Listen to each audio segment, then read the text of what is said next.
A lot of people hate the intro, a lot of people love it, and a lot of people actually don't really care. But I want to say this before I start this video, and I'm gonna tell you guys right now, I'm gonna be starting a little bit because I'm very excited to do this video. It's something I've been planning for a long time, and I definitely finally had the how do I say this, the actual time to do the research and to actually put it all together. So this is gonna be a very litty video for my opinion. Just I enjoy talking about it, but it's up to you guys to see if it's litty or not. But I want to say this: I have an NBA channel, and the NBA playoffs are going on right now. NBA free agency is gonna come up soon. NBA draft. I'm probably gonna do a lot of NBA videos on this channel. I'm gonna be very consistent. So if you guys are NBA fans, if you're not an NBA fan, please don't check out this channel. But if you are an NBA fan, a basketball fan, go subscribe to that channel, Magic DK, because we going live, yo. We going in with that channel. It's gonna be litty again, litty again, litty again. That's just my thoughts. Let's get to the video.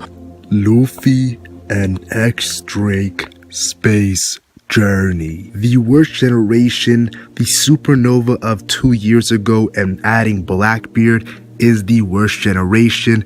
And this group has many colorful characters. Let me just say that, and that's an understatement. But today I want to discuss two characters of this group and where their relationship will go in the future. The main character, the future pirate king, Monkey D. Luffy, the man who's leading the Straw Hat Pirates. He right now has a current bounty of 500 million and is currently making his way up in the pirate ladder in the new world. And then we have Ancient Zoan. Yes, let me say this again. Ancient Zoan X Drake. This man, right when he came into the new world, he was doing crazy stuff revolving around the Yonko.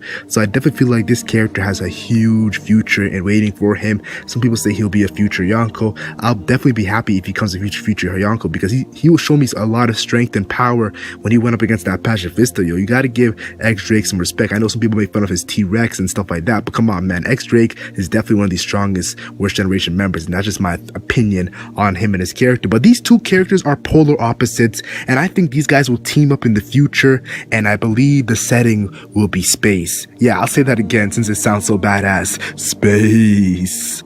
Now, I want to look back on the arc of Sabaody or Shabundi. You see, I feel like the sub says Shabundi, but the dub says Sabaody. So I'm going to say Sabaody, but I'll be honest here, I'm still a little confused with how you pronounce that arc. But yes, Monkey D. Luffy in that arc was very reckless. We saw him punch that Celestial Dragon, and I gotta say that was so satisfying. When we saw Hachi's telling Luffy not to do it, and it was like such a sad moment, the OST. The anime did a very amazing job. But yes, he was reckless by punching that Celestial Dragon, thus bringing Kizaru, the Admiral, all the way to Sabaody. And let's be honest here, a reckless character, but then he runs away when he sees that there's Sentomaru, Kizaru, and the pacifistas.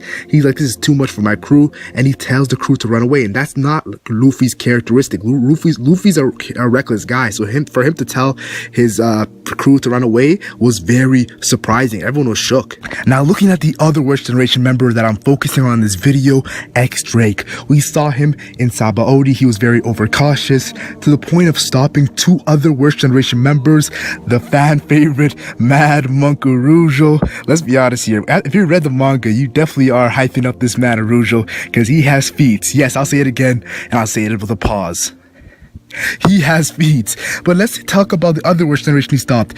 Killer, and you probably think Killer just the right hand man to another worst generation member, so he's probably one of the weakest. But well, we saw Orochimaru Zoro. He's the right hand man to Luffy, and we know how powerful Zoro is. So Killer is definitely someone we cannot sleep on when it comes to his power level. And with one hand easily stopping two of these characters who were in a fierce battle, he didn't even transform it to his main usage of power. It's crazy. But when he went up against a warlord, it was a pacifista, but he thought it was a warlord. He actually went and fought when he didn't have no reason to actually fight. That's really not like his character.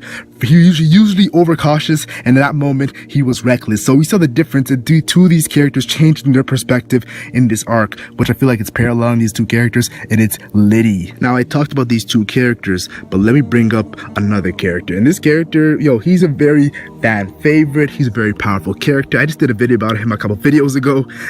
Kaido, the Yonko. Yes, I said it, the Yonko. We know X-Drake and Kaido has connections. Right when X-Drake went into the new world, he attacked Kaido's favorite favorite island. Yes, I said it. He attacked Kaido's favorite island, going T-Rex mode and pretty much going ham on that island. And it just shows that probably he wanted the attention of Kaido. Now we know that he is now protecting Kaido's favorite island, defeating Caribou, one of the supernovas of this year. And we saw that he's pretty much under Kaido. He's hanging around with Kaido crew members, and he definitely has a good reason why he's doing this.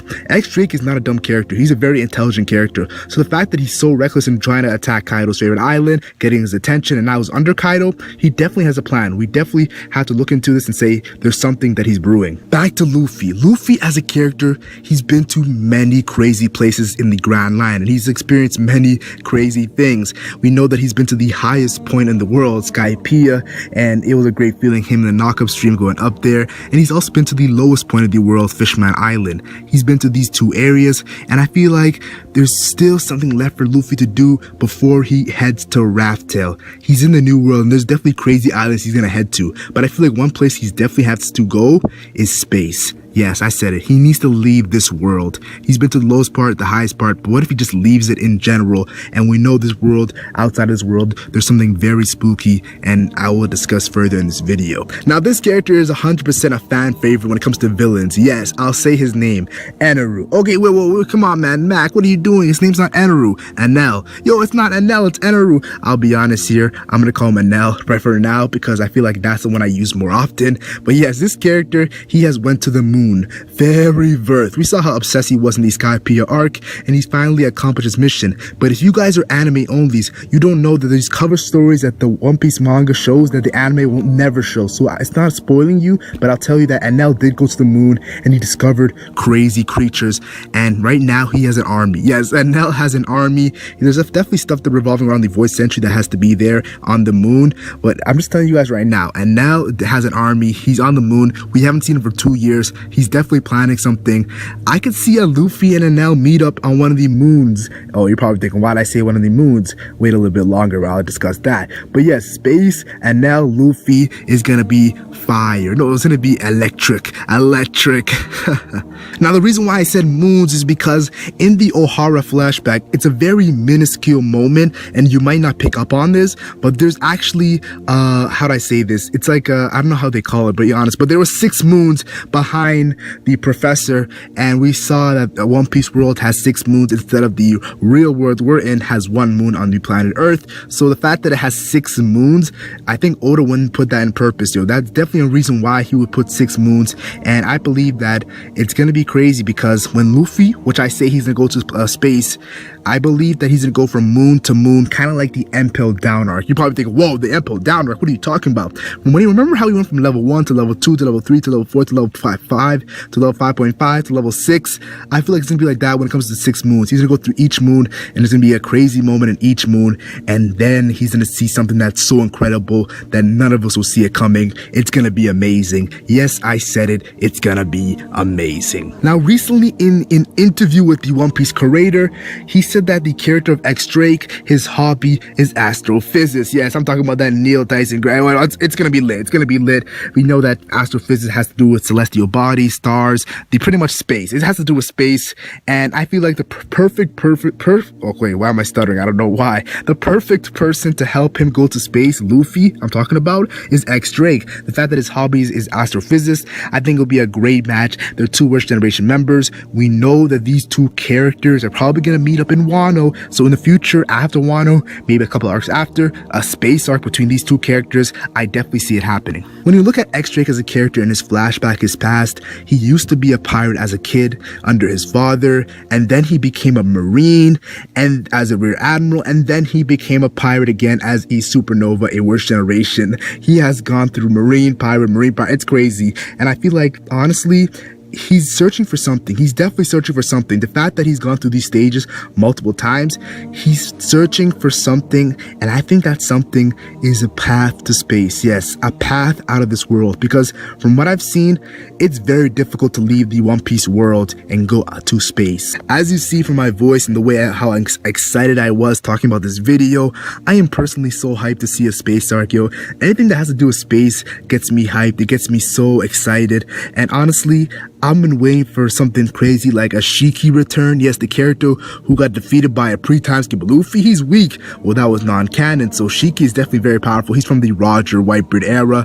He was fighting Garp and Shiki. He destroyed half Marine Force. Shiki is definitely going to be saved up for something. I think maybe in the space arc he might return. We know Anel is up in the moon, so there's definitely going to be some hype stuff for Anel. And who knows what else lies if there is a space arc with the 6 moons. There's so much content to be discovered, and I feel like this arc could help Luffy not only learn more and become a better captain, a better pirate, and help his goal to becoming the Pirate King. I think it will get him stronger, as he's gonna face very stronger foes, and the final foes are gonna be OP as hell. It's gonna be crazy, so I'm definitely excited. Tell me your thoughts in the comment section. What do you think? Is there gonna be a space arc? Is there not gonna be a space arc? Will X-Drake be involved? Which character